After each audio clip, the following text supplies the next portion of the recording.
Hello dear students, this is Ankush Sharma, Maths Faculty, Reliable Institute, Kota. So here we are discussing first paper of 17th March.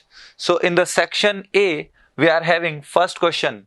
In this particular question, find the inverse of y equal to 5 power log x. तो इसका inverse हमें निकालना है, इसको देखते हैं. तो हमको दे रखा है y equal to 5 power log x. तो अगर मैं इसको लॉगरिथमिक फॉर्म में लिख दूं तो ये आएगा log base 5 y equal to log x. और अगर वापस इसको 10 की पावर में लिख दिया जाए तो 10 की power log base 5y equal to x. ये मिल गया हमको. अब इसमें y और 10 को हम चेंज कर सकते हैं. तो y log बेस 5 10 ये इस तरीके से लिखा जा सकता है. यहां पर ये 10 है. फर्दर अगर मैं इसको 1 अपॉन में लिख दूं तो y की power 1 upon log base 10 5 equal to x. तो इस तरीके से ये ऑप्शन थर्ड मैच कर रहा है. बट यहां पर थोड़ी कंफ्यूजन की सिचुएशन बन सकती है, क्योंकि जब भी हमें इनवर्स निकालना बताया जाता है तो हम वहां पर x और y को एंड में रिप्लेस कर देते हैं. तो अगर मैं यहां पर जब मैंने x और y में रिलेशन बनाया है यहां पर x और y को रिप्लेस करूं तो हमें आगे मल्टीपल आंसर मैच करते हुए नजर आएंगे. जैसे कि यहां पर हम लोग लिख देते हैं y इक्वल टू 10 की पावर लॉग बेस 5x. अगर हम इसको इस तरीके से लिख दें और अब इनको चेंज कर दें यहां पर x पावर लॉग बेस 5 10 इस तरीके से इसको लिख देते हैं और फिर हम इस x की वैल्यू को निकालने की कोशिश करें तो यहां आएगा y की power 1 upon log base 5 10 that is equal to x. और इससे हमें मिलेगा x इक्वल टू y की power log 5 so that this is also equal to 5 power log y. तो ये मल्टीपल आंसर वाली सिचुएशन बनेगी. अदरवाइज इसका आंसर हमारा अगर हम केवल x को y की टर्म में एक्सप्रेस करते हैं तो हमारा थर्ड आंसर मैच कर रहा है. पर अगर हम y को x से रिप्लेस करते हैं जैसा कि इनवर्स फंक्शन करते टाइम हम इनवर्स फंक्शन फाइंड करते टाइम हम करते हैं यूजुअली, तो हमारे मल्टीपल आंसर भी इसमें मैच कर सकते हैं.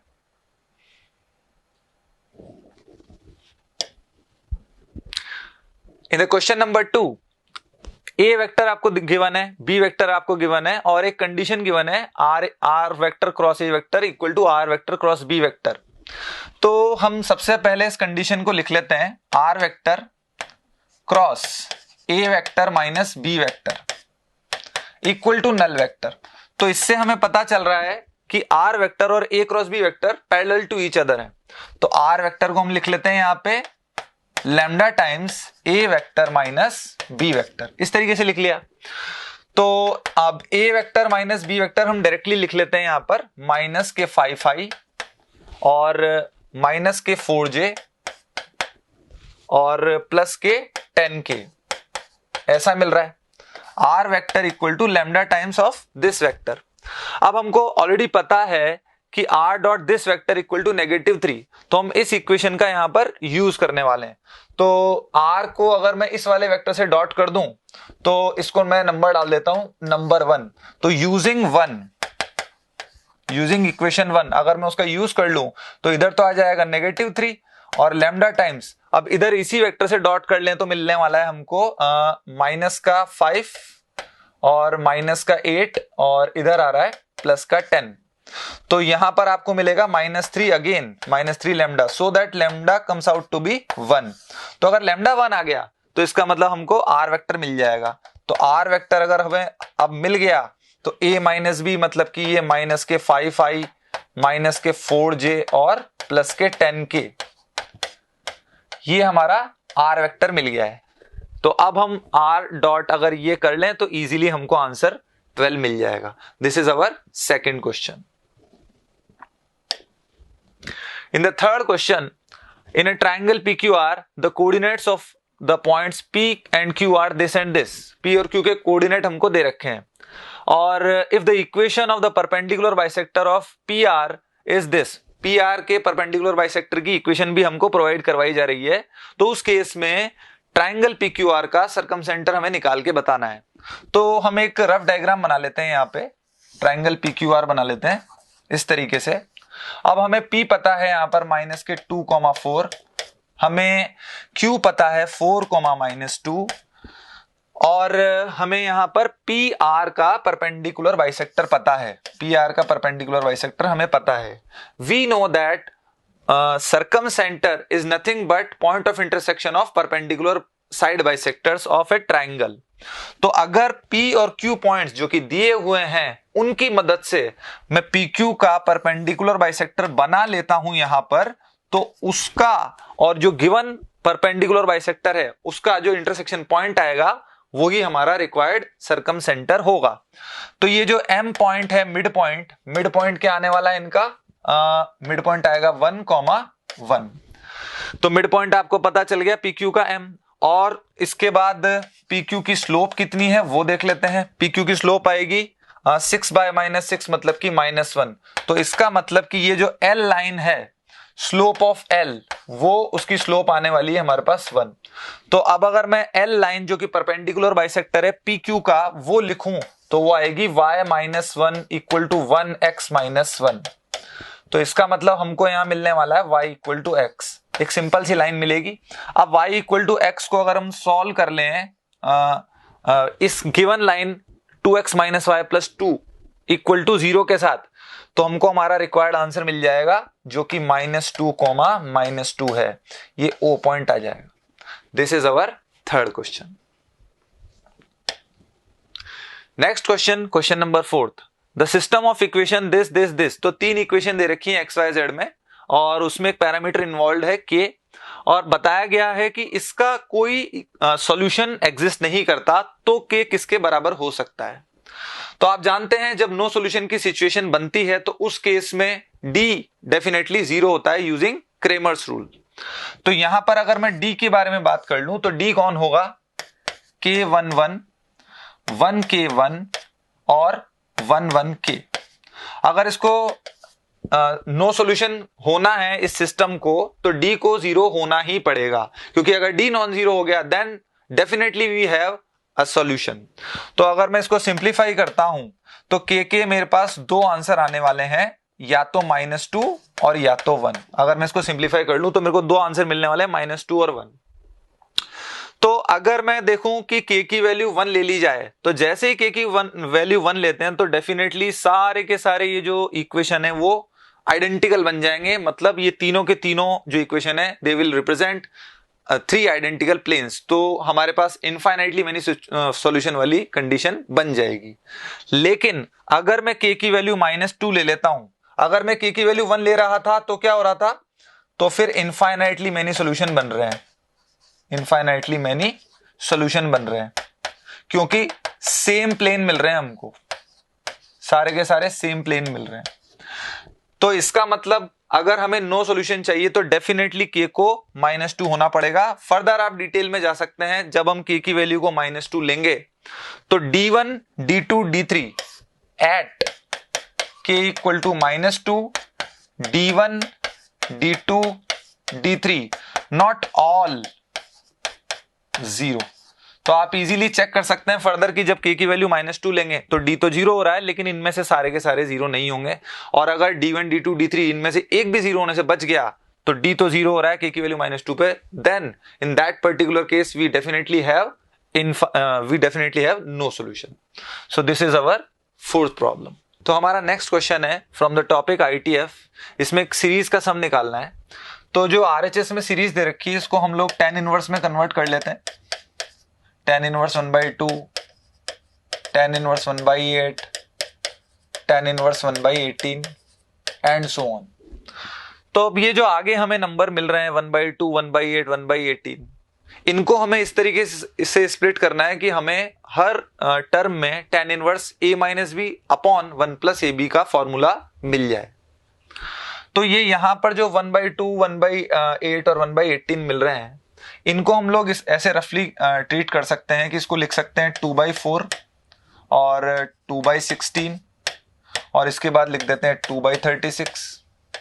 तो ये सीरीज के जो आगे आगे हमको 1/2, 1/8 और ये 1/18 नंबर मिल रहे थे, उनको हमने इस तरीके से लिख लिया। अब आप देख सकते हैं this is nothing but 4r²। जैसे ही हमने 2 से ऊपर नीचे मल्टीप्लाई किया, ये 4r² की फॉर्म में आ गया है।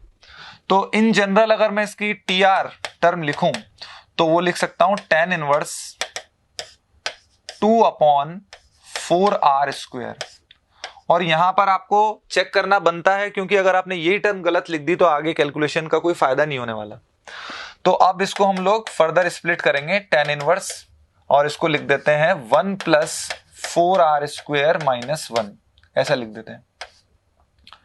और न्यूमरेटर में 2 अभी चल रहा है, 4r² - 1 के फिर से फैक्टर हो सकते हैं 2r + 1, 2r - 1, उन्हीं का डिफरेंस न्यूमरेटर में मिल रहा है, तो ये हमको बेनिफिट देगा। तो 2r + 1, 2r - 1, और उन्हीं का डिफरेंस ऊपर लिख दिया है हमने, 1 प्लस और ये 4r² - 1, इन्हीं का प्रोडक्ट नीचे मिल रहा है।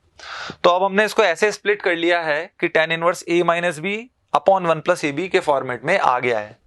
फर्दर इसको कैसे लिख सकते हैं, tan inverse 2r + 1 minus tan inverse 2r - 1, this is nothing but TR। तो आप जानते हैं SN कौन होता है, सिग्मा TR होता है। और यहां पर जो आपको वैल्यू लेनी है R की, वो 1 से लेके 100 तक डालनी है, जैसा कि क्वेश्चन में बताया गया है। तो अगर अब आप इसको आगे फर्दर सॉल्व करें और वैल्यू पुट करके इनको ऐड करने की कोशिश करते हैं, जैसे कि मैं वैल्यू 1 डालूं इसमें, तो ये मिलेगा tan inverse 3 - tan inverse 1 first term से, फिर tan inverse 5 - tan inverse 3 second term से, और इधर लास्ट में tan इनवर्स अगर मैं 100 डाल दूं यहां पर, तो ये मिलेगा 201, और इससे 2 लेस पीछे मिलने वाला है tan इनवर्स 199। तो जब आप इनको ऐड करेंगे तो आप देख सकते हैं सब कैंसिल हो रहे हैं और केवल 2 टर्म बच जाएंगी, tan inverse 201 minus tan inverse 1। इनमें फिर से फॉर्मूला अगर आप लगा दें तो ये मिलने वाला है tan इनवर्स, ऊपर मिलेगा 200 और नीचे मिलने वाला है आपको 202, ये 200 अपॉन 202। बट आपसे जो पूछा गया है वो cot इनवर्स में ही पूछा गया है, तो cot इनवर्स इसको आप कैसे लिख सकते हैं, cot इनवर्स 101/100। तो जो अल्फा की वैल्यू है that comes out to be first, and this is moderate to tough problem. इसको हम टफ प्रॉब्लम की कैटेगरी में डाल सकते हैं, क्योंकि पहले तो इसको स्प्लिट करना है, देयर आफ्टर इसमें कैलकुलेशन हमें करनी पड़ेगी, तो इसको टफ प्रॉब्लम्स में डाला जा सकता है। तो हमारा नेक्स्ट क्वेश्चन है 3D से। इसमें आपको एक ऐसे प्लेन की इक्वेशन निकालनी है जो कि y एक्सिस को कंटेन करता है और पॉइंट 1, 2, 3 से पास होता है। तो लेट प्लेन, मान लेते हैं कि वो प्लेन कौन सा है, a x - 1, b y - 2, c z - 3 equal to 0, ये वो प्लेन है। अब इट कंटेन्स y एक्सिस, तो सिंपल सी बात है, ये किससे पास करेगा, पासेस 0, 0, 0 और 0, 1, 0 और एटसेट्रा। इसी तरीके से y एक्सिस के और पॉइंट एटसेट्रा, y एक्सिस के और भी किसी पॉइंट को हम यहां पर ले सकते थे। तो अगर ये 0, 0, 0 से पास होता है तो ये आ जाएगा -a - 2b - 3c equal to 0। और दूसरी बात, अगर 0, 1, 0 इससे पास होता है तो ये आ जाएगा -a और -b - 3c equal to 0। Simplify अगर आप इसको कर देंगे तो b तो आपको डेफिनेटली 0 मिल जाएगा, और जो a है वो आपको -3c मिल जाएगा।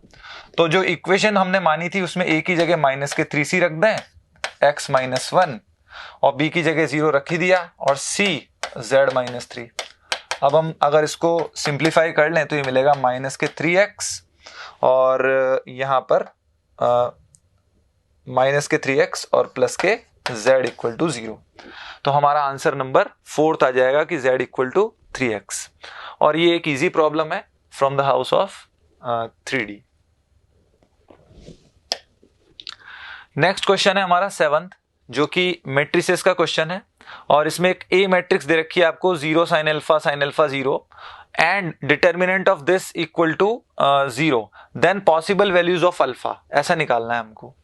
तो ए स्क्वायर हम इजीली निकाल सकते हैं यहाँ पर। अगर ए को 2 बार मल्टीप्लाई कर लें, ये लिख देते हैं 0 साइन अल्फा 0, 0 साइन अल्फा 0। अगर प्रोडक्ट निकाल लें इसका तो कितना मिलने वाला है आप देखें, ये मिलेगा 0 एस स्क्वायर, और इसके बाद फिर मिलेगा 0 0, तो यहाँ 0 ही मिलेगा।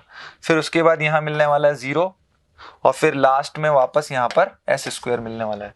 तो ये तो हो गया हमारे पास ए स्क्वायर माइनस हाफ आई, तो ए स्क्वायर माइनस आई बाई 2। अगर हम ये निकाल लें तो ये कितना मिलेगा, ये देखें आप, ये मिलेगा sine square alpha minus half, और यहां पर 0 sine square alpha minus half. तो ये इसका डिटर्मिनेंट आपको 0 लाना है, तो इसका डिटर्मिनेंट इक्वल टू 0। तो डिटर्मिनेंट अगर आपको 0 लाना है तो इसका मतलब sine square alpha minus half को आपको 0 करना पड़ेगा। इन दोनों का प्रोडक्ट इसका स्क्वायर आएगा, तो उसको 0 करने के लिए इसको 0 करना पड़ेगा। तो डेफिनेटली अल्फा जो आएगा आपको वो मिलेगा प्लस और माइनस π/4 पॉसिबल केस हो सकते हैं। तो जो ऑप्शन में हमें अवेलेबल हो रहा है वो है थर्ड। तो ये एक मॉडरेट टाइप की प्रॉब्लम है मैट्रिसेस से रिलेटेड। तो हमारा नेक्स्ट क्वेश्चन है मैथमेटिकल रीजनिंग से।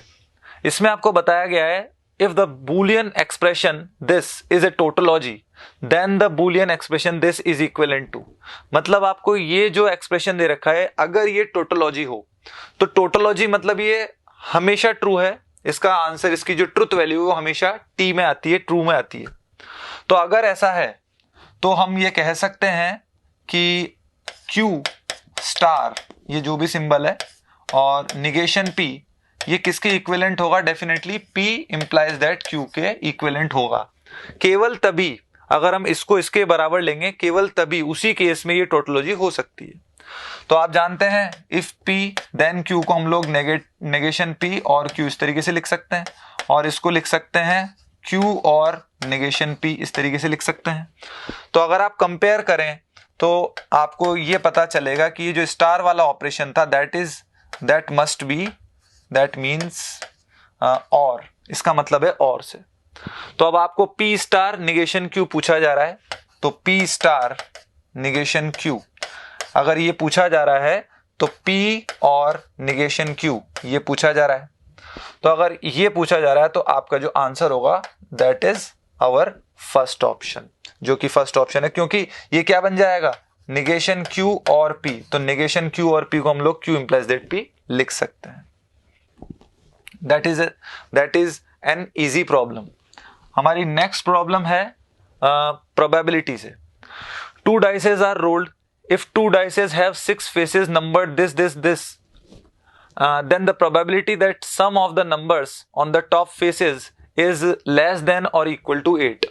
तो जो नंबर दोनों फेसेस के टॉप पे आए उनका सम 8 या 8 से कम हो, इस बात की प्रोबेबिलिटी हमको यहां पर निकालनी है। तो यहां पर जो नंबर दे रखे हैं उनको हमें मैन्युअली काउंट करना पड़ेगा यहाँ पे। तो देखते हैं कि कितने पॉसिबिलिटीज बनते हैं। तो दोनों डाइसेस पे क्या आएंगे हम, बेटर होगा अगर हम लोग एक डाइस का रिजल्ट यहां पर फिक्स कर दें। तो 1 1 1 2 1 3 1 5 और 1 7, ये हमने 1 के साथ ले लिए, पहले डाइस पे बना रहा था। ऑर्डर्ड पेयर देखना चाह रहे हैं हम लोग। फिर आ रहा है 2 1 2 2 2 3 2 5, फिर आ रहा है हमारे पास 3 1 3 2 3 3 और 3 5 भी लिया जा सकता है क्योंकि टोटल लेस देन और इक्वल टू 8। 5 1 5 2 5 3 और फर्दर 7 1। तो आप देख सकते हैं यहां पर 1 2 3 4 5 और 4 9 9 एंड 4 13 13 एंड 4 17। तो 17 फेवरेबल केसेस बन रहे हैं। और टोटल केसेस आप जानते हैं क्योंकि 6 फेस हैं तो टोटल हमारे पास जो टोटल पॉसिबिलिटी सैंपल स्पेस बनेगा वो 36 बनने वाला है। तो probability of required event will be 17/36 and that is our answer number 2। तो सेकंड ऑप्शन में दे रखा है। तो ये एक इजी प्रॉब्लम है from the house of probability. In our next question, which is from binomial theorem, if the fourth term in the expansion of this is 4480, then find the value of x, where it is given that x is a natural number. तो हम सबसे पहले इसकी fourth term लिख देते हैं t4.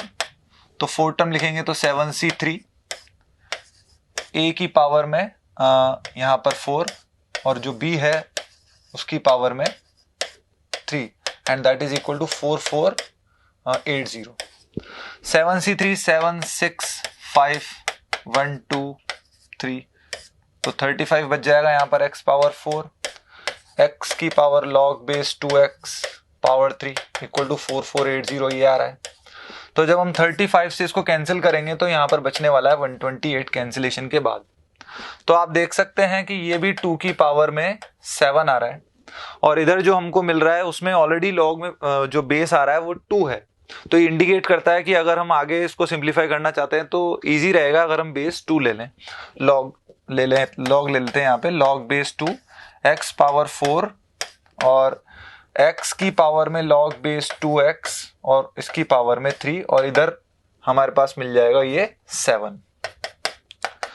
तो ये आ जाएगा 4 log base 2x plus 3 log base 2 x की पावर में log बेस 2x बराबर में 7.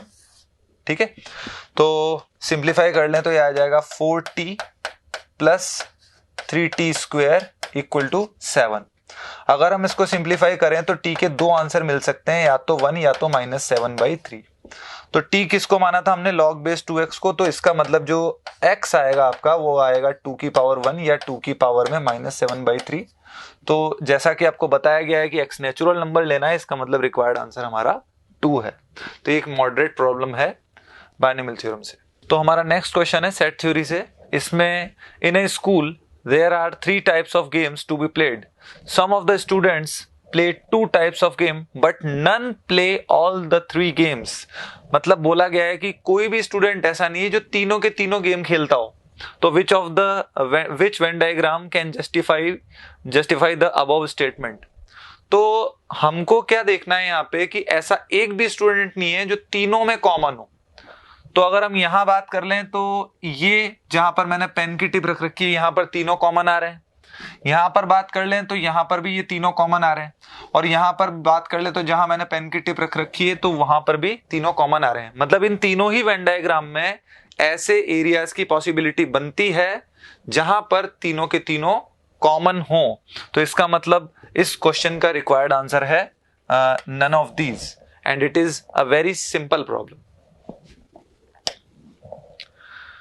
Next question, the sum of possible values of x for which tan inverse x plus 1 plus cot inverse 1 by x minus 1 equal to tan inverse 8 by 31.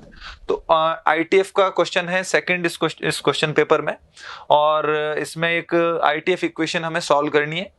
तो taking tan both sides, दोनों side अगर हम tan ले लें इसमें तो क्या मिलने वाला है x plus 1 plus x minus 1 और 1 माइनस एक्स स्क्वायर माइनस 1 ये मिलने वाला है. और इधर 8/31 ऐसा हो रहा है. तो ऊपर बनेगा 2x और कैंसिल कर देंगे तो ये x इक्वल टू इधर आ जाएगा 4, नीचे आ जाएगा 2 माइनस एक्स स्क्वायर और इधर आ जाएगा 31. क्रॉस मल्टीप्लाई कर लेते हैं तो मिलने वाला है 31x equal to 8 minus 4x square. Same side ले जाएं तो 4x square plus 31x minus 8 equal to 0. अगर मैं इसको सिंप्लीफाई करूं तो x के दो आंसर्स मिलते हैं, -8 और 1/4 दो आंसर हो सकते हैं. तो आप देख सकते हैं यहाँ पर 1/4 जो है उसको हम रिजेक्ट कर रहे हैं और -8 को एक्सेप्ट कर रहे हैं. ऐसा क्यों, इसके पीछे का रीजन क्या है? अगर हम लोग x को 1/4 ले लेते हैं तो आप देख सकते हैं कि जो LHS होगा, LHS की पहली ही टर्म जो होगी वो tan इनवर्स 5/4 हो जाएगी जो 1 को एक्सीड कर रही है. मतलब ये π/4 से तो ज्यादा हो जाएगा. और इसमें भी ये कॉर्ड जो आएगा आपका, कॉर्ड का रिजल्ट हमेशा जो रेंज आती है वो 0 ओपन से पाई ओपन आती है, मतलब इसमें कोई पॉजिटिव क्वांटिटी ऐड ही होगी। तो इस केस में LHS एक्सीड कर जाएगा π/4 को। बट RHS कैसा होगा? RHS तो फिक्स है, RHS आपका लेस देन π/4 है, तो हम x इक्वल टू 1/4 को एक्सेप्ट नहीं कर सकते, and hence only one option equal to x equal to -8। तो हमारा जो -8 है वही हमारा आंसर होने वाला है। तो हमारा नेक्स्ट क्वेश्चन है कॉम्प्लेक्स नंबर से, और उसमें ज्योमेट्रिकल प्रॉब्लम दी हुई है हमको। इसमें पूछा गया है कि the area of triangle with vertices a z b iota z and c z plus iota z। तो इनको लोकेट करते हैं कॉम्प्लेक्स प्लेन या आर्गेंट प्लेन पे। सपोज यहां पर हमें मिल रहा है a z, तो अगर मैं iota z को मार्क करूं तो इसका मतलब हम लोग इसको राइट एंगल से रोटेट कर रहे हैं एंटी क्लॉकवाइज डायरेक्शन में, और ये बी पॉइंट हमको मिल जाएगा यहाँ पे जो कि iota z है। ठीक है, अब z प्लस iota z कहाँ आएगा? तो अगर मैं OA OB को एडजेसेंट साइड्स मान के एक पैरेललोग्राम बनाऊं तो वो कुछ इस तरीके से होगा, जो इस केस में स्क्वायर होगा, और उसका ये वाला जो वर्टिसेस होगा, उसका ये वाला जो वर्टेक्स होगा, ये वाला जो वर्टेक्स होगा डायगोनल का, that will represent z plus iota z। तो आपके पास ABC तीनों के तीनों वर्टिसेस आ गए हैं, और ये एक स्क्वायर बन रहा है इस केस में OACB। तो जो एरिया ट्रायंगल ABC है वो होगा हाफ ऑफ OACB, स्क्वायर के एरिया का हाफ। इसका मतलब half of mod z square, half of mod z square, और जो कि हमको चॉइस 2 में दे रखा है, और ये एक इजी प्रॉब्लम है कॉम्प्लेक्स नंबर से। क्वेश्चन नंबर 14 में जाते हैं हम लोग। ये एक सर्कल की प्रॉब्लम हमको गिवन है। इसमें आपको बताया गया कि ये लाइन एक सर्कल पे टेंजेंट है जो कि इस पॉइंट पे बनाई गई है। तो हमने रफली एक सर्कल बना लिया यहाँ पे, और इसके इस पॉइंट पे टेंजेंट बना ली 2,5 पे, और ये है 2x माइनस y प्लस 1 बराबर 0। अब हम लोग नॉर्मल इजीली बना सकते हैं, क्योंकि इसकी स्लोप हमें पता है 2, तो ये नॉर्मल की स्लोप पता चल जाएगी -1/2, तो ये आएगी x plus 2y equal to 12। क्योंकि पॉइंट भी पता है, स्लोप भी पता है, तो नॉर्मल इजीली लिख सकते हैं। साथ में एक लाइन और दे रखी है आपको, x minus 2y equal to 4, और ये बताया गया है कि जो सर्कल है उसका सेंटर इस पर सिचुएटेड है। तो अगर मैं यहाँ पर एक लाइन और बना लूं, और ये बताया गया है कि इस सर्कल का सेंटर इस पर है, तो point of intersection of this normal and given second line will be centre of circle.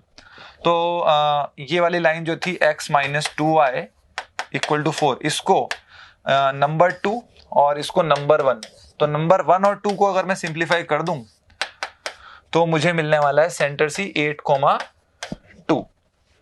Centre आ गया, और हमको ये पॉइंट P पता ही था, तो जो रेडियस आएगी वो आएगी CP डिस्टेंस, और कैलकुलेट करने पे हमें पता चलेगा कि वो डिस्टेंस थी हमारी 3√5। तो ये एक मॉडरेट प्रॉब्लम है सर्कल से। क्वेश्चन नंबर 15, ये एक PNC प्रॉब्लम है, देखते हैं किस तरीके से इसको प्रोसेस करना है। Team A consist of 7 boy and girls, तो 7 boy and girls.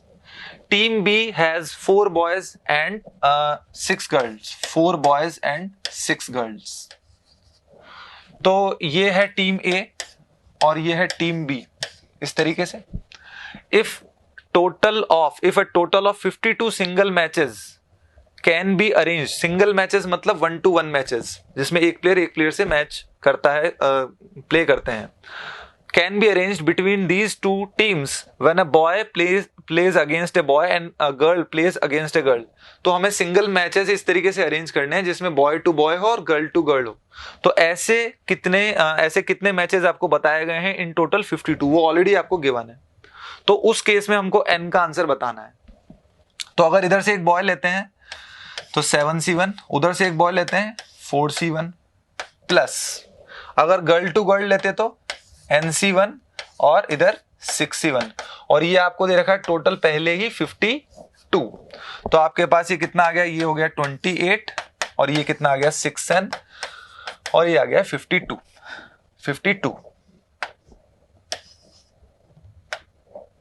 This is 52। तो अब अगर हम इसको सिंप्लीफाई कर लें तो n का आंसर हमें मिल जाएगा and that is equal to 4। तो यही हमारा रिक्वायर्ड आंसर है। तो ये एक मॉडरेट प्रॉब्लम है। नेक्स्ट चलते हैं 16th क्वेश्चन। तो बेसिक फंडामेंटल मैथमेटिक्स की प्रॉब्लम है। इसमें इसकी वैल्यू पूछी है। तो मान लेते हैं कि ये y दे रखा है आपको 4 plus 1 upon 5 plus 1 upon 4 plus 1 upon 5 plus इस तरीके से चलता जा रहा है।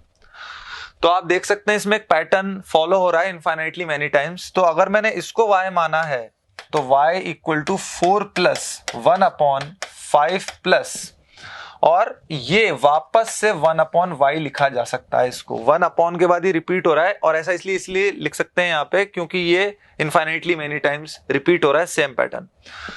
तो यहां पर हम इसको एलसीएम ले लेते हैं। ये आ जाएगा आपके पास y ऊपर, इधर आ जाएगा 5y प्लस 1 और यहां पर आ रहा है 5y square plus y equal to 20y plus 4 plus y। तो जब हम इसको सिंप्लीफाई करने वाले हैं तो हमारे को दो आंसर मिलेंगे यहाँ पर। इसको ये जो क्वाड्रेटिक इक्वेशन बन रही है 5y स्क्वायर और ये बन रहा है 21y और ये y से y कैंसिल हो गया माइनस के 20y और माइनस के 4 इक्वल टू 0। तो ये क्वाड्रेटिक इक्वेशन बन रही है। इसके दो रूट आने वाले हैं, एक पॉजिटिव एक नेगेटिव, और क्योंकि y पॉजिटिव है तो हमें पॉजिटिव वाला आंसर ले लेना है। आप देख सकते हैं y यहाँ पर इजीली देखा जा सकता है पॉजिटिव है, तो वो आंसर इसको सॉल्व करने पे जो पॉजिटिव आंसर हमें मिलेगा वो लेना है and that is given in first choice. तो ये एक इजी प्रॉब्लम है। नेक्स्ट प्रॉब्लम देखते हैं। हमारी नेक्स्ट प्रॉब्लम है सर्कल्स से। इसमें आपको दो सर्कल्स गिवन है, तो इनके सेंटर्स क्या हैं 5 5 और सेंटर 2 है आपके पास 8 5। रेडियस है इसकी पहले वाले सर्कल की रेडियस है आपके पास 3 और दूसरे वाले सर्कल की रेडियस भी अगर आप निकालेंगे 8 स्क्वायर प्लस 5 स्क्वायर माइनस 80 का स्क्वायर रूट तो 9, तो 9 का स्क्वायर रूट मतलब कि 3, तो सेकंड वाले की रेडियस भी 3 आ रही है। तो हमने सेंटर्स और रेडियस तो यहाँ पर इंस्टेंटली निकाल लिए हैं ताकि हम लोग ये कैलकुलेट, ये जो हमसे स्टेटमेंट पूछे गए हैं इनको ट्रू और फॉल्स की कैटेगरी में डाल सकें। तो अब आप देख सकते हैं अगर मैं पहला वाला सर्कल बना रहा हूं यहाँ पे तो इसका सेंटर है 5,5। अब दूसरे वाले सर्कल का सेंटर 8,5 है, तो मतलब इसके और इसके सेंटर्स में जो डिस्टेंस है वो है 3, बट 3 तो एग्जैक्टली रेडियस है। तो इसका मतलब जो सेकंड सर्कल का सेंटर होगा वो डेफिनेटली इस पे लाई करेगा और सेकंड सर्कल की रेडियस भी 3 है, तो अगर उसको सेंटर मान के 3 रेडियस का एक सर्कल बनाऊं तो वो कुछ इस तरीके से बनेगा। इसका मतलब ये हो गया कि जो दोनों सर्कल्स के सेंटर हैं वो एक दूसरे की सरकमफ्रेंस पे लाई करने वाले हैं। ये 8,5 और दोनों की रेडियस आपको पता ही है। तो जब हम ये सारे स्टेटमेंट चेक करेंगे तो केवल इसमें से एक ही इनकरेक्ट है। ध्यान से देखिए, इसमें इनकरेक्ट पूछा गया है। कभी कभी जल्दबाजी में हम करेक्ट ऑप्शंस को मार्क कर देते हैं पेपर में, और ये एक बहुत ही इजी प्रॉब्लम है। तो हमारा नेक्स्ट क्वेश्चन है डेफिनेट इंटीग्रेशन से। Which of the following statement is incorrect? बहुत ध्यान से पढ़िए, इनकरेक्ट पूछा गया है इसमें। For the function G alpha for alpha belongs to real. अब जी अल्फा आपको ये दे रखा है, इसको हम नंबर 1 डाल लेते हैं। अगर हम लोग यहां पर यूज कर लें a plus B minus X वाली प्रॉपर्टी, मतलब x को रिप्लेस कर रहे हैं a plus B minus X से, तो हमको जो जी अल्फा मिलेगा यहां पर जी अल्फा मिलेगा वो मिलेगा π/6 टू π/3 और ऊपर मिलेगा cos अल्फा x और नीचे मिलेगा sin power alpha x plus cos power alpha x और यहां पर dx। क्योंकि अपर लोअर लिमिट्स का जो सम आ रहा है वो π/2 आ रहा है, और जब x को π/2 माइनस x से रिप्लेस करेंगे तो sin cos में बदल जाएगा, cos sin में बदल जाएगा। इसको हमने नंबर 2 डाल लिया। तो अगर मैं 1 + 2 कर देता हूं यहां पे, तो ये मिलने वाला है 2g alpha equal to π/6 to π/3 3 और dx, जब हम इनको ऐड करेंगे तो न्यूमरेटर डेनोमिनेटर कट हो जाएंगे। तो g अल्फा की जो वैल्यू मिल रही है आपको वो कितनी मिल रही है, यहाँ पे g अल्फा की वैल्यू मिल रही है π/12। अब ये कांस्टेंट आ गया एक, तो g अल्फा अगर एक कांस्टेंट आ गया तो अगर हम ऑप्शन देखें g alpha is a strictly increasing function, तो स्ट्रिक्टली इंक्रीजिंग फंक्शन नहीं है। Strictly decreasing function, third option भी आपका गलत है। सेकंड ऑप्शन भी आपका गलत है कि इसका inflection point alpha equal to -½ पे मिलता है, क्योंकि ये एक हमारे पास कांस्टेंट फंक्शन ही आ गया है। तो अगर जो लैंग्वेज इस क्वेश्चन में यहाँ पर लिखी हुई है, अगर एग्जैक्टली यही लैंग्वेज थी पेपर में, क्योंकि मेमोरी बेस्ड है, मेमोरी रिटेंशन बेस्ड ये हमने क्वेश्चन डिराइव किए हैं, तो फिर उस हिसाब से तो 1 2 3 तीनों ही इनकरेक्ट हैं और इनकरेक्ट ही मार्क करने को बोला गया है, तो हमको तीनों ही मार्क करने पड़ेंगे। बट क्योंकि सिंगल चॉइस पेपर आता है, सिंगल चॉइस मार्क करना था, इसलिए पॉसिबिलिटी है कि ये क्वेश्चन बोनस हो जाए। क्वेश्चन नंबर 19 क्वेश्चन में आपको एक डिफरेंशियल इक्वेशन सॉल्व करनी है और हमें उसके बाद आंसर बताना है 1 पे y की वैल्यू क्या आती। तो dy/dx, और अगर मैं x कॉमन ले लूं यहाँ पे तो ये मिलने वाला है y+1, -1 कॉमन ले लें तो 1 + y, इस तरीके से मिलेगा। तो बहुत ही सिंपल क्वेश्चन है और ये वेरिएबल सेपरेबल कैटेगरी में इसको डाला जा सकता है। तो ये आ जाएगा dy/y+1 equal to x - 1 dx। अब अगर मैं इसको इंटीग्रेट कर दूं तो ये आएगा ln mod y+1 और इधर आ रहा है x²/2 - x + c। तो आप देख सकते हैं क्योंकि ये कर्व जो भी होगा वो ओरिजिन से पास होगा, तो y0 = 0 है। इसका मतलब जब हम वैल्यू रखेंगे तो c0 मिल जाएगा। अगर आप y की जगह 0 डालोगे तो x की जगह भी 0 डालोगे तो y की जगह भी 0 लिखना पड़ेगा, तो इससे c जो कांस्टेंट आ रहा है वो 0 हो गया। तो इसका मतलब अब हमारे पास जो बच रहा है mod y+1, अगर मैं लिखूं यहाँ पर तो e की पावर में x² x² 2 और -x ही आ गया है। लेकिन यहाँ पर फर्दर आगे प्रोसेस करने पे अगर मैं यहाँ पे प्लस माइनस लगा देता हूँ, e की पावर x² 2 - x ऐसा लिख देता हूँ, तो क्योंकि y0 0 था इसीलिए हमें पॉजिटिव साइन ओनली लेना पड़ेगा, नेगेटिव साइन से वो कंडीशन फॉल्स हो जाएगी। तो इसका मतलब जो y आपको मिल रहा है that is e power x² 2 - x और -1। अब अगर आप y की वैल्यू 1 पे निकालना चाहते हैं तो फर्स्ट ऑप्शन ही हमारा करेक्ट होगा। तो ये एक इजी प्रॉब्लम है from differential equation. Next question है हमारा लिमिट से। तो इसमें आपको इस लिमिट की वैल्यू निकालनी है, लिमिट एक्सटेंडिंग टू 0+ के लिए। तो क्योंकि x टेंडिंग टू 0+ के बारे में बात हो रही है तो x² भी डेफिनेटली 0+ को ही टेंड करेगा। तो यहाँ बॉक्स x² तो एग्जैक्ट वैल्यू ले लेगा 0। तो जो क्वेश्चन है हमारा काफी आसान हो गया। Limit extending to 0 cos inverse x into sine inverse x upon में x और यहाँ आ रहा है 1 - x², इस तरीके से। तो अगर आप ध्यान दें तो sign inverse x upon x तो स्टैंडर्ड लिमिट है, इसका आंसर 1 आ गया। और जो बाकी लिमिट है उस पर भी हम लिमिट सेपरेटली लगा सकते हैं क्योंकि ये भी एक फाइनाइट आंसर दे रही है।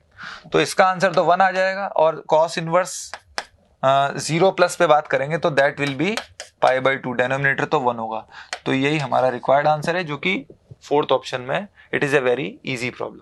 सो now we are moving towards section B.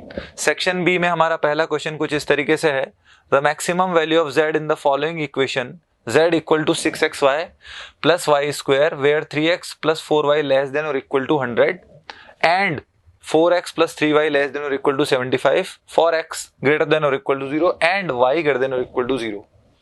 तो सबसे पहले जो कंस्ट्रेंट्स हैं उनको प्लॉट कर लेते हैं हम लोग। तो यहाँ पे एक रफ डायग्राम बनाते हैं और 3x + 4y <= or equal to 100 इसको प्लॉट करते हैं। तो ये हमने इस तरीके से प्लॉट किया है यहाँ पर।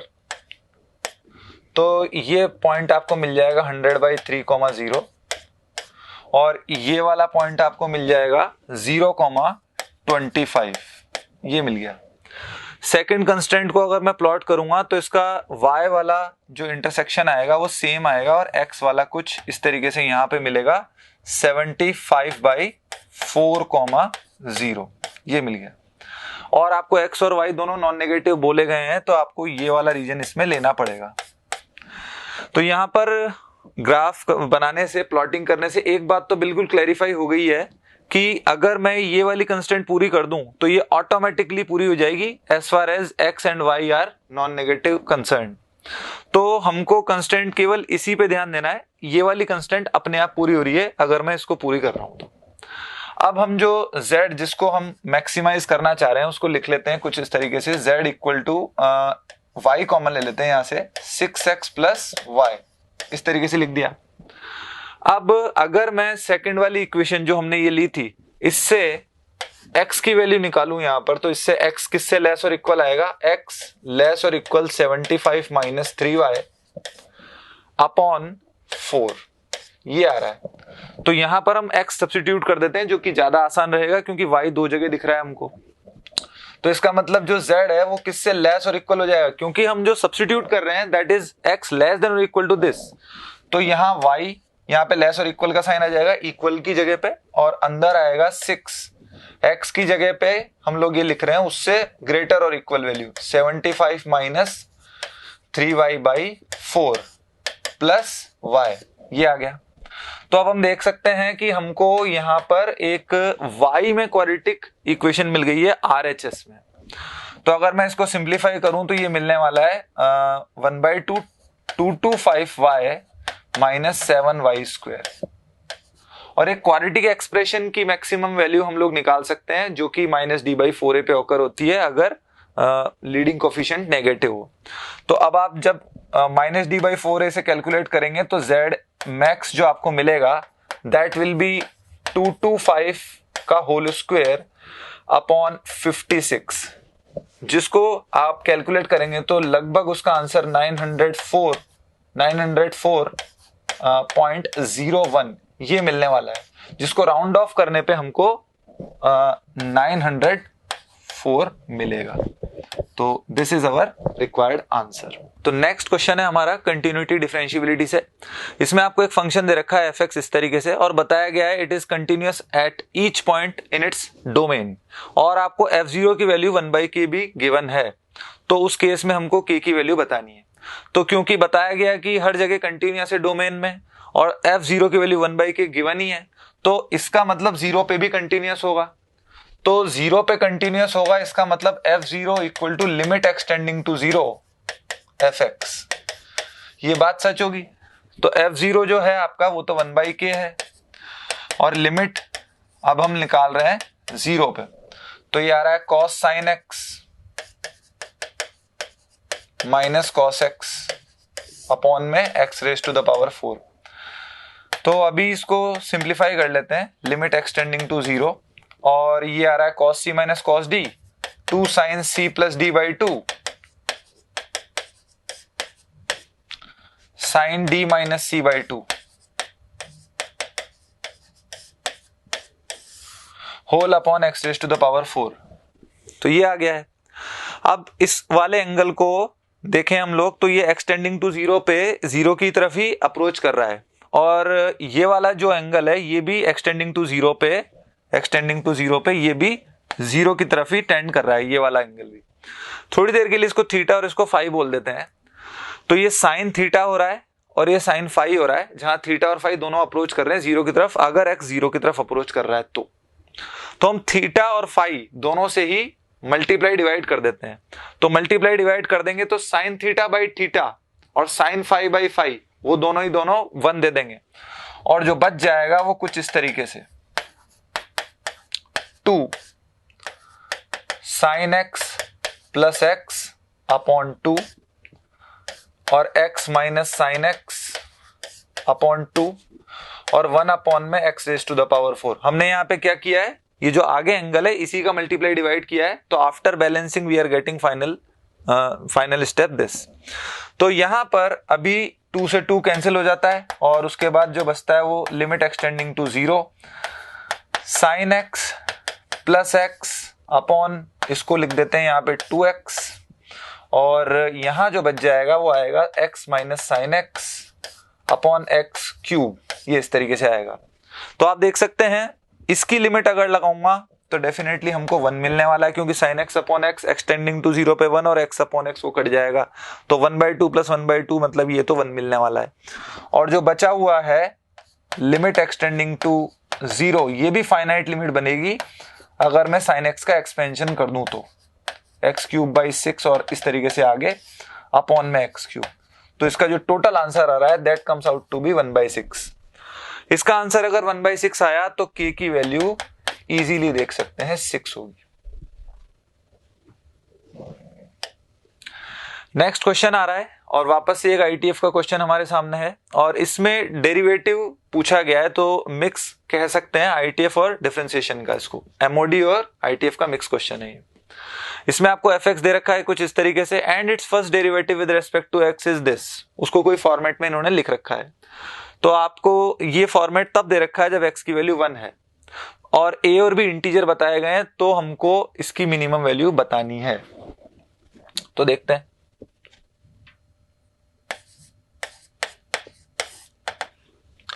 यहां पर fx दे रखा है इस तरीके से, तो क्योंकि हम जानते हैं साइन कॉस इनवर्स x, इसको लिखा जा सकता है √1 माइनस एक्स स्क्वायर। इस जहां भी ये डिफाइंड होगा वहां पर इसको इस तरीके से लिखा जा सकता है।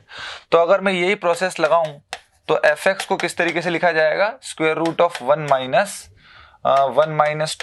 2 टू द पावर 2x और 1 plus 2 to the power 2x और इसका स्क्वायर, क्योंकि अब जो x की जगह ले रहे हैं हम लोग ये पूरा एक्सप्रेशन ले रहे हैं। तो अगर इसको सिंप्लीफाई कर लिया जाए तो ये हमको मिलने वाला है 1 plus 2 to the power 2x और ऊपर मिलेगा 2 इंटू 2 की पावर x। सिंप्लीफिकेशन के बाद जब हम एलसीएम ले लेंगे, सिंप्लीफाई कर लेंगे, तो fx हमको ये मिल जाएगा। अब fx ये मिल गया तो हमको ये fx का डेरिवेटिव निकालना पड़ेगा x के रेस्पेक्ट में। तो f डैश x निकालते हैं, f डैश x निकालते हैं। 2 तो कांस्टेंट है, बाहर रख देते हैं। नीचे 1 plus 2 to the power 2x का इसका स्क्वायर आ गया, फिर 1 प्लस 2 की पावर 2x और इसका डिफरेंशिएशन होगा 2 की पावर x ln 2, और जो बच गया है उसमें इसका डिफरेंशिएशन करेंगे, ऊपर वाला ये स्टेबल रह जाएगा 2 की पावर x। तो इसका डेरिवेटिव होगा 2 की पावर 2x ln 2 और एक 2 और इसमें मल्टीप्लाई आगे होगा।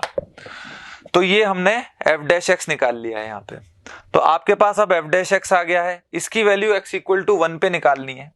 तो जब हम लोग इसमें x इक्वल टू 1 डाल देंगे और सिंप्लीफाई करेंगे तो हमको f dash x at x equal to 1 वो क्या मिल जाएगा, -12/25 और ln 2 ये मिल जाएगा। तो a की वैल्यू आपको कितनी मिली 25 और b की वैल्यू आपको कितनी मिल रही है 12। तो a square minus B square का जो मॉड आपसे पूछा गया है वो कितना मिलेगा, वो मिलने वाला है आपको 481।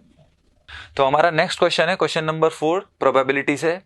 इसमें आपको 3 इंडिपेंडेंट इवेंट्स गिवन है, E1, E2, E3। अब यहां पर E1 केवल और केवल E1 के होने की प्रोबेबिलिटी अल्फा है, केवल E2 के होने की प्रोबेबिलिटी बीटा है, केवल E3 के होने की प्रोबेबिलिटी गामा है, और P स्मॉल p डिनोट करता है उस प्रोबेबिलिटी को जबकि कोई भी इवेंट ओकर नहीं होता E1, E2, E3 में से। अब ये जो अल्फा, बीटा, गामा और P हैं ये इन दो इक्वेशंस को सेटिस्फाई करते हैं। तो और यहां पर ये बोला गया लास्ट में all given probabilities are assumed to lie in the interval 0 to 1। तो ये सब कंडीशन अगर आपको गिवन हो तो probability of occurrence of E1 divided by probability of occurrence of E3, इसकी वैल्यू हमें निकालनी है। तो इसमें लेट प्रोबेबिलिटी ऑफ E1 के होने की प्रोबेबिलिटी हम लोग x मान लेते हैं, E2 के होने की प्रोबेबिलिटी y मान लेते हैं और E3 के होने की प्रोबेबिलिटी z मान लेते हैं। तो अब आपको जो अल्फा दे रखा है वो अल्फा क्या है वो देखते हैं। अल्फा है कि केवल इवन हो मतलब E2 और E3 ना हो, मतलब x 1 minus Y 1 minus Z. इसी तरीके से बीटा केवल E2 हो तो 1 माइनस एक्स वाई और 1 minus Z. Gamma 1 minus X 1 minus Y और जेड। और जो स्मॉल p वो किसको एक्सप्रेस करेगा, कोई भी इवेंट नहीं हो रहा है, 1 minus X 1 minus Y 1 minus Z. तो ये हमने अल्फा बीटा गामा और p लिख दिए हैं। अब इनमें कुछ कनेक्टिविटी दी हुई है जो कि इक्वेशन 1 और इक्वेशन 2 से एक्सप्रेस की जा रही है। तो आपके पास अल्फा बीटा गामा और p में कनेक्टिविटी है इक्वेशन नंबर 1 और इक्वेशन नंबर 2 से। तो using these in equation number 1 and 2, तो जो हमने अल्फा बीटा गामा और p निकाले हैं, इनको जब हम इक्वेशन 1 और इक्वेशन 2 में रख के सब्स्टिट्यूट करके सिंप्लीफाई करते हैं तो आफ्टर कैलकुलेशन हमको x की वैल्यू 2y के बराबर और y की वैल्यू 3z के बराबर मिलती है, जिसमें से अगर मैं y को एलिमिनेट कर दूं तो x बराबर 6z आ जाएगा। तो x बाई z यही तो हमें निकालना था और उसका आंसर आ जाएगा 6। और ये एक कैलकुलेटिव प्रॉब्लम है जिसको हम मॉडरेट लेवल में डाल सकते हैं। हमारा नेक्स्ट क्वेश्चन है क्वेश्चन नंबर 5 वेक्टर से। If A vector equal to this B vector equal to this, जिसमें अल्फा बीटा इन्वॉल्व है और सी वेक्टर फुली नोन है हमको, such that A dot B वो 1 दे रखा है, बी डॉट सी वो आपको -3 दे रखा है, तो हमें इस स्केलर ट्रिपल प्रोडक्ट की वैल्यू निकालनी है। तो सबसे पहले जो गिवन इक्वेशंस है उनका यूज करते हैं। ए डॉट बी जो कि आपको 1 दे रखा है उसका आंसर निकालते हैं। तो ए डॉट बी यहां पर आएगा माइनस अल्फा बीटा और माइनस अल्फा बीटा अगेन और -3 इक्वल टू 1। तो माइनस के 2 अल्फा बीटा इक्वल टू 4, तो अल्फा बीटा आपको मिल गया -2। और फिर उसके बाद बी डॉट सी -3, तो बी डॉट सी आपको दे रखा है -3। तो बी डॉट सी अगर निकाल लें तो आएगा माइनस के बीटा प्लस के 2 अल्फा और प्लस का 1 इक्वल टू -3। तो इससे आपको बीटा मिल गया 2 अल्फा प्लस 4, नंबर 1 और नंबर 2। अगर नंबर 1 और 2 को सॉल्व कर लें तो अल्फा बराबर आपको मिलने वाला है -1, अल्फा मिलने वाला है -1 और बीटा आपको मिल जाएगा 2। तो ये अल्फा और बीटा के आंसर्स आ गए। तो अगर अल्फा और बीटा हमें मिल गए तो अब हमें ए वेक्टर और बी वेक्टर पूरी तरीके से मिल जाएगा। तो ए क्रॉस बी डॉट सी जो वैल्यू हमसे पूछी जा रही है वो वैल्यू इजीली कैलकुलेट कर सकते हैं और उसका आंसर आपको मिलने वाला है 1/3 ए क्रॉस बी डॉट सी। इसमें से तीनों के तीनों वेक्टर आ चुके हैं तो इसका आंसर आपको मिल जाएगा 2। या तो आप ए क्रॉस बी पहले निकाल के फिर सी के साथ डॉट कर सकते हैं, अदरवाइज आप डिटर्मिनेंट बना के और फिर सिंप्लीफाई करके आप आंसर निकाल सकते हैं। दोनों ही केसेस में आपको आंसर रिक्वायर्ड आंसर 2 मिलेगा और ये एक इजी प्रॉब्लम है। नेक्स्ट प्रॉब्लम पे चलते हैं। इसमें हमको दे रखा है एक 2x2 का मैट्रिक्स दे रखा है ए और हमें इसकी वैल्यू निकालनी, determinant of a power 4 plus determinant of a power 10 minus adjoint to a whole power 10। तो इसको कैलकुलेट करना है हमको। तो यहां पर a का डिटर्मिनेंट अगर मैं निकाल लूं तो a का डिटर्मिनेंट आएगा -2। अब हम जानते हैं कि अगर डिटर्मिनेंट ऑफ a पावर 4 निकालना हो तो उसको a के डिटर्मिनेंट की पावर 4 लिख सकते हैं, इस वजह से इसका आंसर तो 16 आ गया। अब जो बच रहा है लेंथियर पार्ट वो a power 10 minus adjoint to a की पावर 10, तो इनको हमको सेपरेटली कैलकुलेट करना पड़ेगा। a पावर 10 कितना आ रहा है तो आप देख सकते हैं यहाँ पर a स्क्वायर अगर मैं कैलकुलेट करूं तो a स्क्वायर में आएगा 2 3 0 -1, फिर 2 3 0 -1, इस तरीके से आएगा। मल्टीप्लाई कर लें तो ये मिलने वाला है 2 स्क्वायर और उसके बाद ये हो गया 6 और -3, तो यहाँ पर आ गया 3 और नीचे यहाँ पर आ गया 0 और यहाँ पर आ जाएगा ये प्रोडक्ट करने पे 1, ऐसा मिल गया। ए स्क्वायर आपको इस तरीके से मिल रहा है। अगर अब आप a पावर 4 कैलकुलेट कर लें तो a पावर 4 आपको इन दोनों का प्रोडक्ट मिलेगा 4 3 0 1, अगेन 4 3 0 1, तो ये a raise to the power 4 जो आपको मिलेगा वो मिलेगा 16 12 और ये 15 आ गया, इधर आ गया 0 और इधर आ गया वापस से 1। तो यहां पे एक पैटर्न फॉलो हो रहा है, और जो पैटर्न फॉलो हो रहा है यहां पर उसको हम अगर आगे देखेंगे तो हमें a पावर 10 क्या मिलने वाला है। इसी प्रोसेस को अगर हम फॉलो करते चलें, ध्यान से देखें, यहां पहला एलिमेंट 2 पावर 4 है, दूसरा एलिमेंट ये जो यहां पर 1 2 वाली पोजीशन पे है ये 2 पावर 4 -1 है, और नीचे 0 1 ही चल रहे हैं, चाहे a स्क्वायर निकाला था हमने तब भी। तो अगर मैं a पावर 10 निकालता हूं तो ये यहां पर 2 पावर 10 मिलने वाला है, और यहां पर 2 पावर 10 -1 मिलने वाला है, और नीचे 0 और 1। सिमिलरली हम लोग इसको प्रोसेस कर सकते हैं। अब a पावर 10 तो आपको मिल गया, अब जो दूसरा है वो एडजॉइंट 2a निकाल के उसकी 10th पावर भी कैलकुलेट करनी है। तो एडजॉइंट 2a निकालते हैं। अब एडजॉइंट 2a, तो पहले 2a कैलकुलेट कर लें। तो 2a कितना आ रहा है यहाँ पे 4 6 0 -2, तो एडजॉइंट 2a मिलने वाला है आपको ये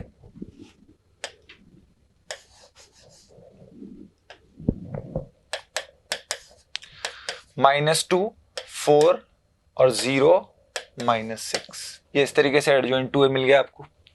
अब एडजॉइंट 2a की भी पावर अगर हम वापस रिपीटेडली लगाएंगे तो इसमें भी हमको पैटर्न देखने को मिलेंगे। मतलब जिस तरीके से हमने a स्क्वायर निकाला फिर a पावर 4 निकाला तो उसमें हमें पैटर्न देखने को मिल रहे थे, उसी तरीके से क्योंकि 10 पावर को कैलकुलेट करना वो बहुत टफ पड़ेगा, therefore there must be some pattern. तो अगर आप एडजॉइंट 2a की पावर 10 निकालें तो वो आपको मिलेगा 2 पावर 10, और यहां पर 1 2 पावर 10 और 1 -2 पावर 10 और 0। तो ये हमारे पास एडजॉइंट 2a की पावर 10 आने वाला है। कैसे? अगर मैं ये एडजॉइंट 2a कैलकुलेट कर चुका हूं तो पहले मैं यहां से 2 कॉमन लूंगा और उसके बाद एडजॉइंट 2a को प्रोडक्ट करता जाऊंगा, तो मुझे एक पैटर्न देखने को मिलेगा जिसकी वजह से एडजॉइंट 2a की पावर 10 का रिजल्ट ये आने वाला है। तो अब हमारे पास सारे कंटेंट आ चुके हैं a पावर 10 और ये। तो जब मैं इनको सब्ट्रैक्ट करूंगा तो आप ध्यान दें, जब मैं a पावर 10 और इनको मैं सब्ट्रैक्ट करूंगा तो आप देखें ध्यान से कि इसका फर्स्ट कॉलम, ये वाला जो फर्स्ट कॉलम आएगा a power 10 minus adjoint 2a raise to the power 10, इसका जो फर्स्ट कॉलम आएगा वो 0 0 आ जाएगा आपके पास जब मैं इसको और इसको सब्ट्रैक्ट करूंगा, क्योंकि बाहर 2 पावर 10 है, यहाँ पर 2 पावर 10 और 0 हो जाएगा। जब मैं सब्ट्रैक्ट करूंगा तो पहला कॉलम आपको 0 मिल जाएगा, सेकंड कॉलम में कुछ एलिमेंट्स आपको देखने को मिल सकते हैं। तो जो इसका डिटर्मिनेंट आएगा, इसका डिटर्मिनेंट हमको देखने को मिलेगा 0। तो ये डिटरमिनेंट जो बाद वाला है ये 0 हो गया, और पहला वाला हमने पहले ही कैलकुलेट कर रखा है जो कि हमारे पास 16 आया हुआ है। तो जो रिक्वायर्ड आंसर है वो मिलेगा आपको 16 प्लस 0 जो कि 16 ही आएगा। 7th question, if box represents greatest integer function then the value of this। तो अगर हमें बता रखा है कि ये greatest integer function को एक्सप्रेस करता हो तो आपको इसकी वैल्यू निकालनी है। तो देख सकते हैं कि जो अपर लिमिट है वो square root of pi by 2 है। Square root of pi by 2 मतलब कि 1 से बड़ा नंबर हमें मिल रहा है यहाँ पे, और हमें यहाँ पर एक्स स्क्वायर दिख रहा है बॉक्स के अंदर। तो इसको कैसे सिंप्लीफाई करेंगे देखते हैं। सबसे पहले तो इसकी लिमिट ब्रेक कर लेते हैं। आप ये देखिए कि 0 से आगे जब हम चलते हैं तो एक्स स्क्वायर इंटीजर कब बनता है? फर्स्ट टाइम, तो वो 1 पे बनता है। तो हम इसकी लिमिट को ब्रेक कर देते हैं 0 से 1। पहले तो 0 से 1, और 0 से 1 में देख लेते हैं इसको। तो 0 से 1 के अंदर बॉक्स एक्स स्क्वायर को, तो इसको तो मुझे 0 लिख देना है। एक्स स्क्वायर अगर 0 से 1 के बीच में मैं देखूंगा तो वो वैल्यू हमें 0 मिल जाएगी, और माइनस कॉस एक्स, एक तो ये आ गया dx प्लस, अब 1 से पाई बाई 2 का अंडर रूट, 1 से square root of pi by 2 upper limit जो ये है, तो अगर मैं 1 से आगे चल रहा हूं 1 से 1 पॉइंट समथिंग तक, तो अब बॉक्स एक्स स्क्वायर की वैल्यू आपको 1 मिलने वाली है और 1 माइनस कॉस एक्स और इसका बॉक्स और dx ये मिलने वाला है। तो अब आपके पास दो सेपरेट डेफिनेट इंटीग्रेशन आ गए हैं। इस वाले में क्या होगा, जब आप 0 से 1 में जा रहे हैं तो 0 से 1 में माइनस कॉस एक्स का बॉक्स, तो एंगल आपका जो भी होगा वो 0 से, अगर मैं इसको एंगल की तरह देखूं 57 डिग्री के आसपास होगा, तो ये वाला जो है फर्स्ट क्वाड्रेंट में 0 to 1 होगा और आगे माइनस लगा हुआ है, तो मतलब ये आपको -1 दे देगा आंसर, क्योंकि बॉक्स लेना है हमको। तो माइनस कॉस एक्स के बॉक्स की वैल्यू 0 से 1 के बीच में जो मिलने वाली है वो आपको -1 मिलने वाली है, क्योंकि cos x जाता है 0 से 1 के बीच में होगा और माइनस और लगा हुआ है, तो we are having a number which lies between -1 to 0 and that comes in box, तो उसका मतलब -1 मिल गया यहाँ पर dx।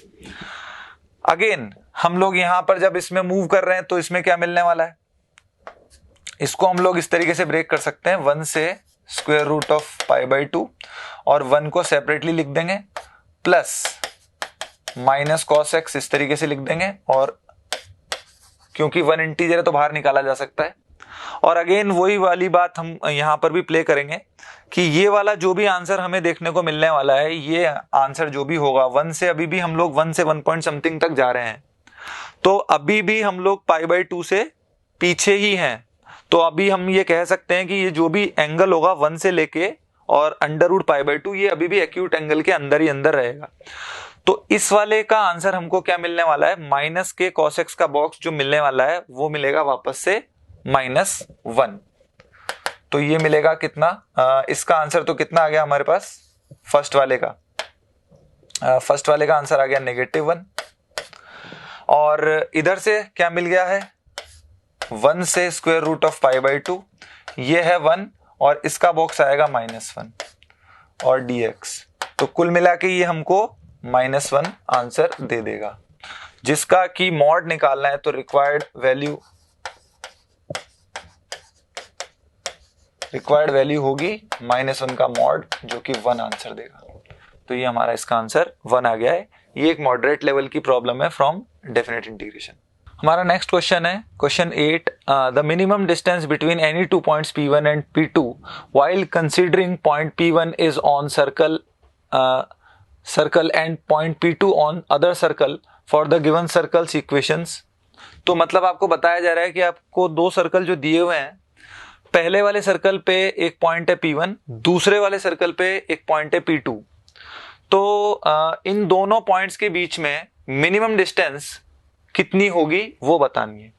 तो आप देख सकते हैं पहले सर्कल का सेंटर 5 और रेडियस कितनी आ रही है 3, और दूसरे सर्कल का सेंटर आ रहा है आपके पास 12 5 और रेडियस कितनी आ रही है, रेडियस 2 आपको देखने को मिल रही है, वो भी 3। तो दोनों सर्कल्स के सेंटर और रेडियस हैं। तो यहां पर आप देख सकते हैं C1 C2 जो आ रहा है वो आ रहा है 7, जो कि greater than R1 plus R2 है, और इसी वजह से हम लोग इस तरीके से बना सकते हैं, इनके फिगर इक्वल हैं और इस तरीके से हैं। तो दोनों सर्कल्स के सेंटर के बीच में आप जानते हैं डिस्टेंस टोटल 7 है, और रेडियस अगर हम मिटा दें, यहाँ पे रेडियस हम लोग यहाँ पे हटा दें तो कितना बचने वाला है, ये यहाँ पर 3 और ये यहाँ पर 3। तो ये जो बची हुई डिस्टेंस है टोटल 7 करने के लिए इसको 1 होना पड़ेगा, तो 1 हमारा इसमें रिक्वायर्ड आंसर है। That is a very easy problem from circle. Next question है 3D से अगेन। इसमें आपको दो प्लेन दे रखे हैं और ये बताया जा रहा है if the equation of plane passing through line of intersection of planes this and this and point this is, आपको वही प्लेन की इक्वेशन निकालनी है। अगर वो प्लेन की इक्वेशन निकल गई जो इन दोनों की लाइन ऑफ इंटरसेक्शन से जाता है और इस पॉइंट से भी पास करता है, तो आपको ABC तीनों मिल जाएंगे, और ABC मिलने की वजह से ही हमको आंसर मिलेगा। तो एक ऐसा प्लेन किस तरीके से माना जा सकता है जो इन दोनों प्लेन्स की लाइन ऑफ इंटरसेक्शन से जाता हो, देखते हैं। लेट रिक्वायर्ड प्लेन, मान लेते हैं कि वो प्लेन है 2x minus 7y plus 4z minus 3 plus lambda 3x minus 5y plus 4z plus 11 equal to 0। मतलब P1 प्लस लेमडा P2 इस फॉर्म में हमने माना है P1 plus lambda P2 equal to 0, क्योंकि जो लाइन ऑफ इंटरसेक्शन पे कोई भी पॉइंट होगा तो वो पहले और दूसरे प्लेन को हमेशा सेटिस्फाई करेगा, इसी वजह से इसको इस तरीके से माना जा सकता है। और अब ये जो हमने प्लेन अज्यूम किया है कि हमारा रिक्वायर्ड प्लेन है, यही प्लेन इस पॉइंट से भी पास करता है।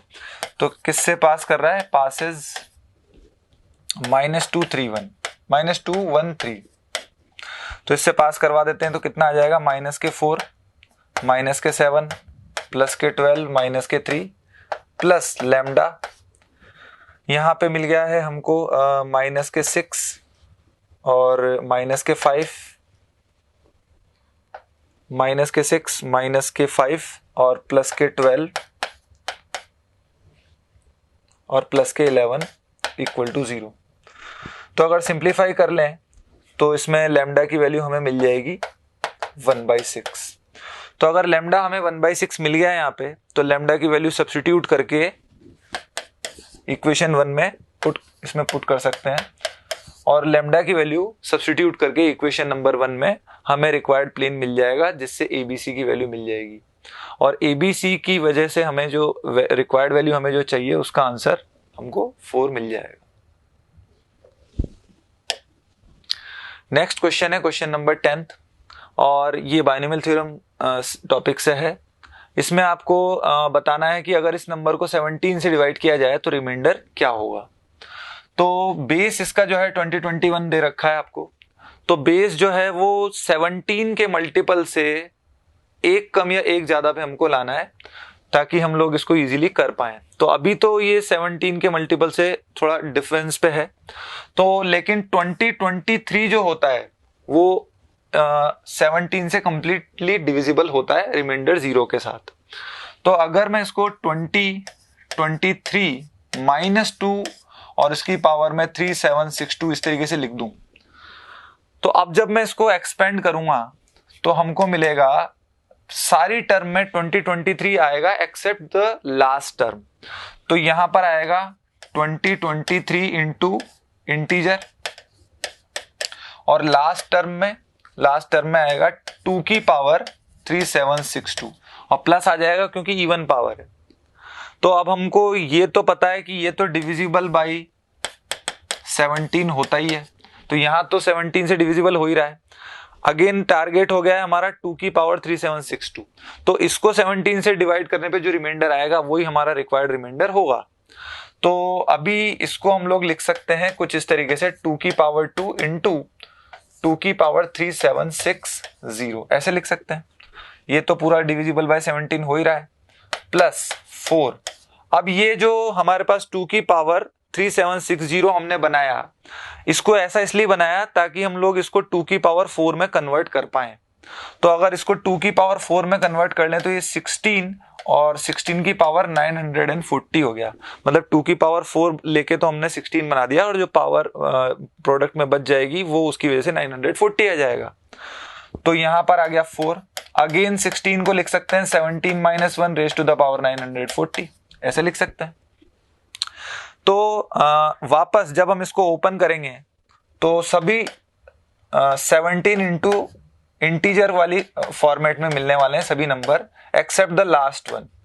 और लास्ट नंबर को जो 1 आएगा, -1 की पावर 940 आएगा, उसको जब मैं 4 से मल्टीप्लाई करूंगा तो 4 से मल्टीप्लाई करने के बाद हमको ये 4 ही मिलने वाला है। तो अब आपके पास 17 into integer plus 17 into some other integer plus 4 मिल रहा है। तो रिक्वायर्ड आंसर जो आएगा आपका वो आएगा आपको 4।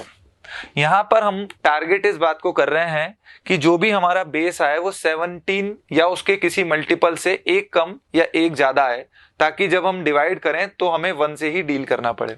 और ये एक मीडियम लेवल की प्रॉब्लम है from the topic binomial theorem. Thank you.